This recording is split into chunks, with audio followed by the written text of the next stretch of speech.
All right, next we want to turn to Connecticut and the so-called prom day murder case. You may have heard of the 17-year-old Christopher Plaskin. He's charged with fatally stabbing a fellow student in the hallway on their prom day last year. Plaskin, he just pleaded not guilty due to insanity. And Mayo, I want to start with you because this is the layperson perspective.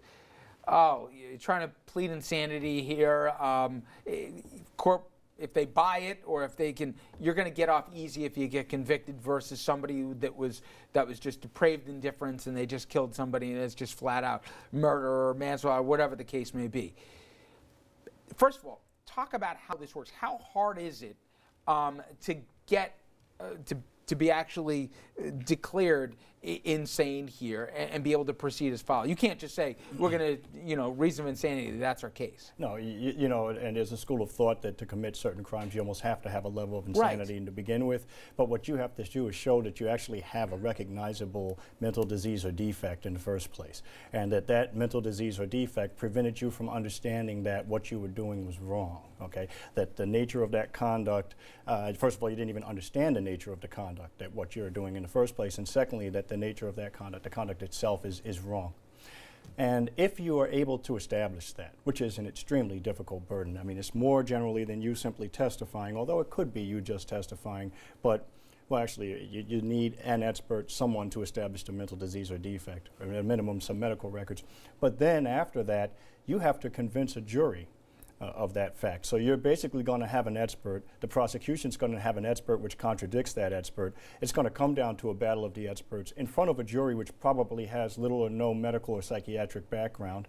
And then even if you prevail in the case, that doesn't mean that you win. It means that you're most likely civilly confined, where you will possibly for the rest of your life receive all kinds of psychiatric medications against your will, and you may never see the light of day again. But there was a case, I forget where it was, it's probably a good thing I don't remember all the details.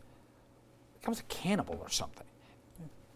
And they weren't able to prevail that he was insane when he did this. I'm like, listen, I'm not saying I want the guy walking around Main Street, but you got to be nuts to do some of these things. How is that not insane by definition? It depends on what the facts are, and as if every other case that we ever handle, it's fact specific, and it depends on what that person said, what they did. Did they have a conscious scheme or plan to do what they were doing? Did they actually take steps that were logical steps to commit the crime? Was it done for their personal gratification instead of because they had some compulsion that they couldn't overcome? So there are a lot of different ways you can lose that case, and also it depends on your jury. So if you don't, and Jim says all the time, you're 100% correct, most cases period, are won or lost during jury selection. You get the wrong people on your jury, they're not going to be sensitive to your defense. And I believe that a lot of jurors come into the courtroom assuming that if you're a defendant that you've done something to begin with. Okay, to that point though, if somebody considers such a bizarre, not just depraved, but just bizarre act, is there a thought, if you're trying to go with this defense to a jury, that in the back of their head they say, listen, if all of a sudden the guy finds religion and all of a sudden he gets clarity of thought and he shows remorse and he's a model prisoner, 5-6 years he could walk out. Where if he didn't try this defense, pled not guilty, but they found him guilty of what he did, he'd be looking 20 to life the other way.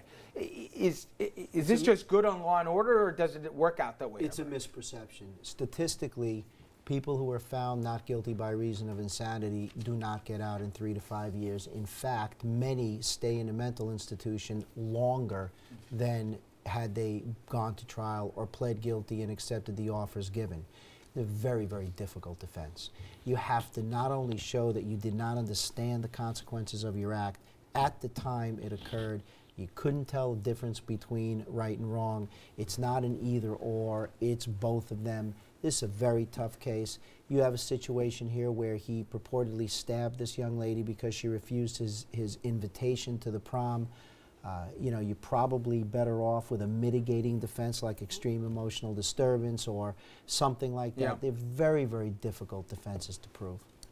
Okay. Juries have a hard time getting past Well, the speaking facts. of juries and how they look at both defendants in cases and also how cases are presented in there, we're going to talk about this. I'm going to bring our panel into the courtroom. We're going to look at 2 high-profile cases.